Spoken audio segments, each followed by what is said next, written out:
Keep that line. Keep that line. Come back, driver. All right, we've just left the camp. You can see these rock formations here with the holes in them. This is the same kind of formations as in the Hole in the Wall Canyon Trail.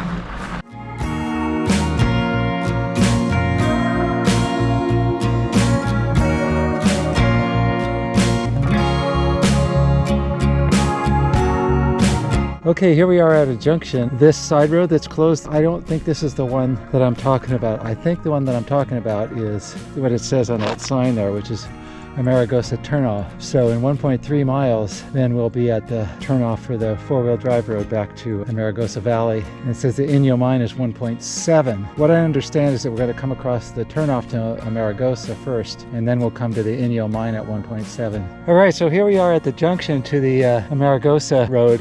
Now, the way you're looking there, that goes to the Inyo mine and to Road's End, which is another 0.4 according to the sign. And then this is the turn off to Amargosa. And you can see the road cut out going over there up the hill. I suspect it's going to go up a little bit and then perhaps have a view down to the valley. So my plan is to head up to the mine and check that out. And then I'm going to come back here and have a look at this road, go out for a ways and see if I can get a view down to the valley.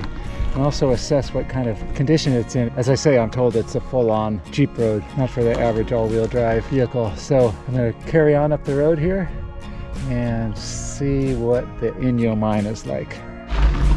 Okay, we're coming up on the mine, and I'm happy to report that we've got some cool old semi-intact buildings to explore, as well as some mining equipment up there on the hill.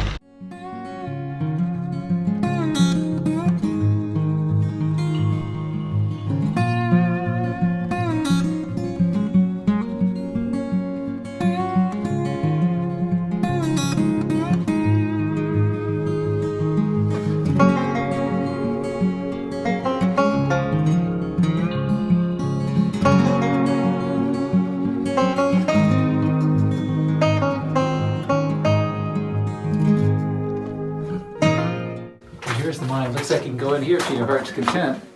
Nothing is blocked off. I didn't bring my flashlight. That's doing pretty well. That's about as far as I want to go right now. Once I see wooden supports, then I get worried. And adjacent to this one right next door, another little shaft. But this one is of the straight down variety. Oh my God. Goes down and then it kind of turns to the right. Apparently they took the diggings out of the mine, dumped the tailings here, loaded the good ore from the mine over there along the rail tracks into this hopper here, and then dropped it down to some carts or whatever, and rolled it out down to the bottom. Okay, there's the big hopper, and you can see this is like a hand wheel, those massive gears, and to open the sluice to let the ore down, then they presumably dropped it down into carts here and then somehow sent it down below. I'm going to show you my hand next to the gear track so you can see the size of this thing. It's pretty massive. Here's my hand on the wheel.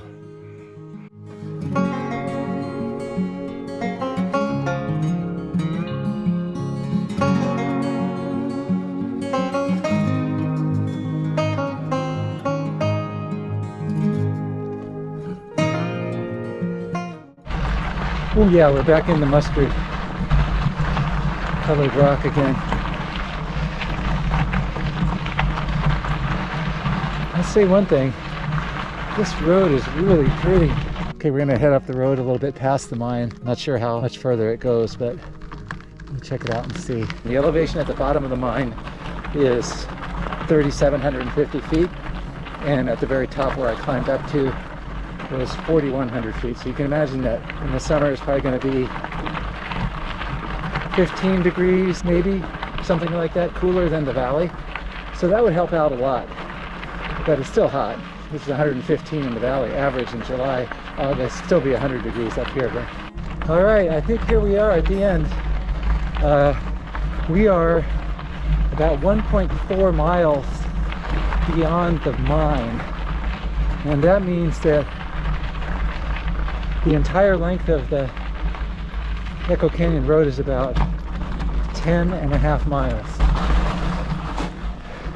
Yeah, it's a national park, so no jeeps, no motorcycles, but also no bicycles. Look over there and explore. It looks like there's something continuous, like a trail. Like maybe the road used to continue. So I'm gonna ditch the bike and just walk up there. I don't know if you can see over there, there's a sort of a flat thing. Probably an old road, but we'll just check it out and see what it looks like.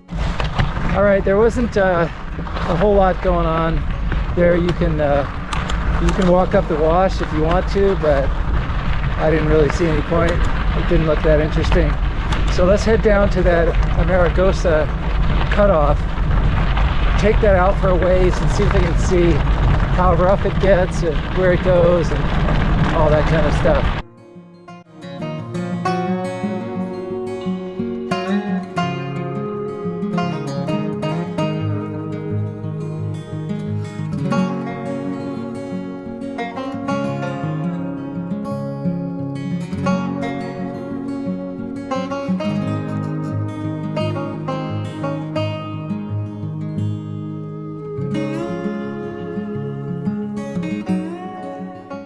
All right, so we're just starting this cutoff over to Amargosa Valley. Oopsie.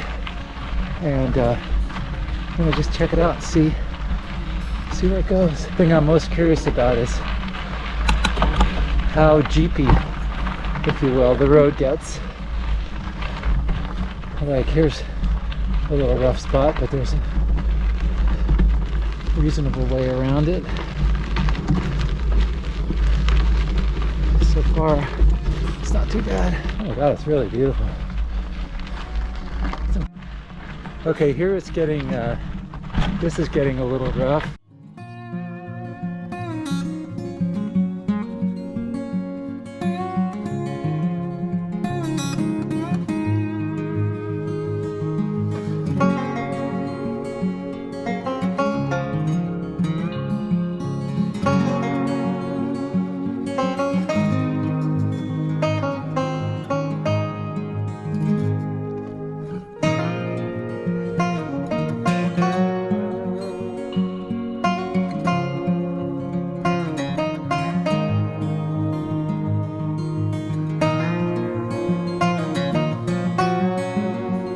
Oh my god, here's the close-up of that beautifully colored rock. Amazing. Alright, we continue to climb through this mustard awesomeness. I don't know how high up it's going to go. I'm not sure how far I'm willing to go. Alright, well here's definitely kind of a jeepy kind of section. Yeah, I don't know if I would.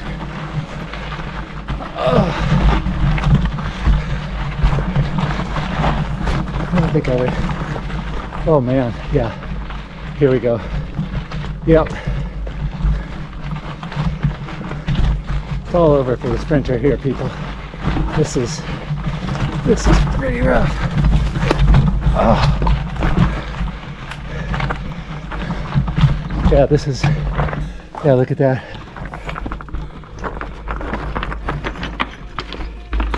This is real Jeep terrain here.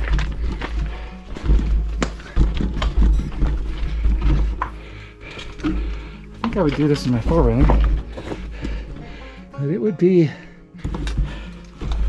a challenge. Now I see what they're talking about when they say Jeep road. This is the real deal here.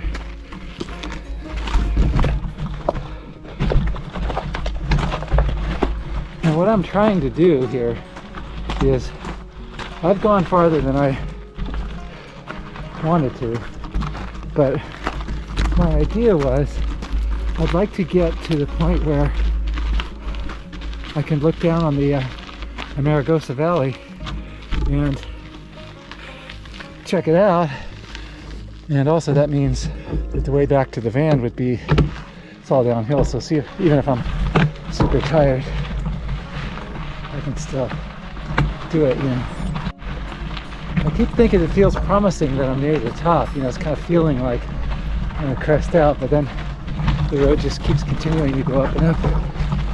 All right, we got a fork in the road here. This one goes up this canyon, and then this one over here goes up that way. I'm tempted to go that way.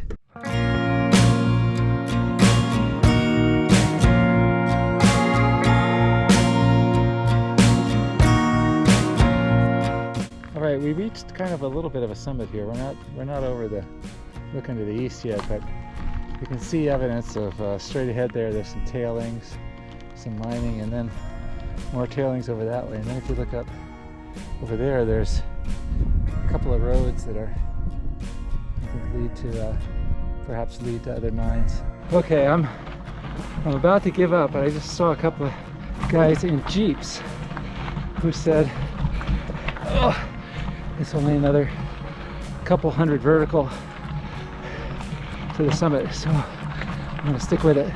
And they also said that one super technical section that I saw, that really is the crux. All right, this is what I believe to be the top, if I'm not mistaken.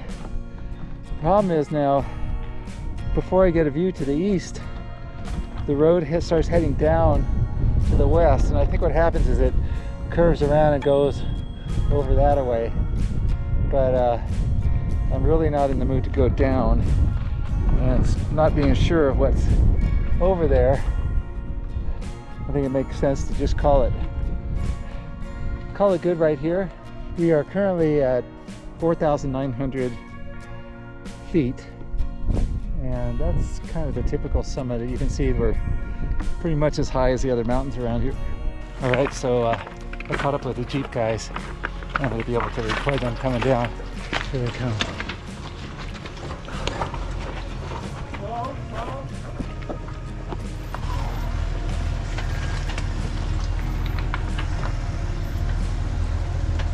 There's two Jeeps, and the first one is already down. And he's spotting them down. A little out of time, right? Yep. Keep that line. Keep that line. Come back, driver. Come on down. So there we are. Good. Driver.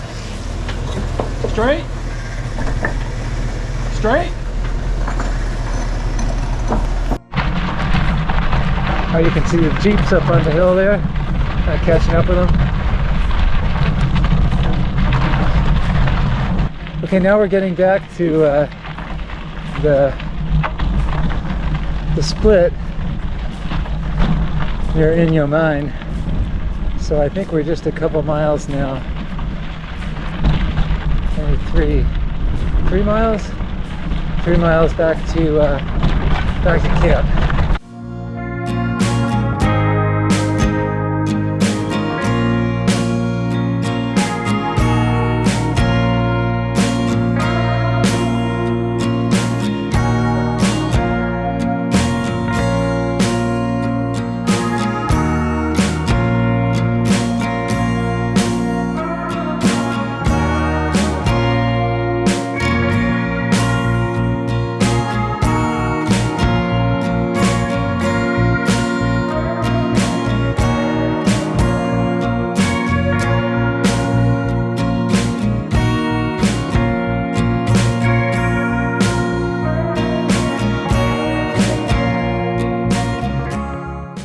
Alright everyone, thanks for coming along on this great adventure. It was a fantastic day, and I hope you enjoyed it. And if you did, don't forget, like and subscribe. I really appreciate it. We'd love to have you come along on the next adventure. And until then, thanks for watching.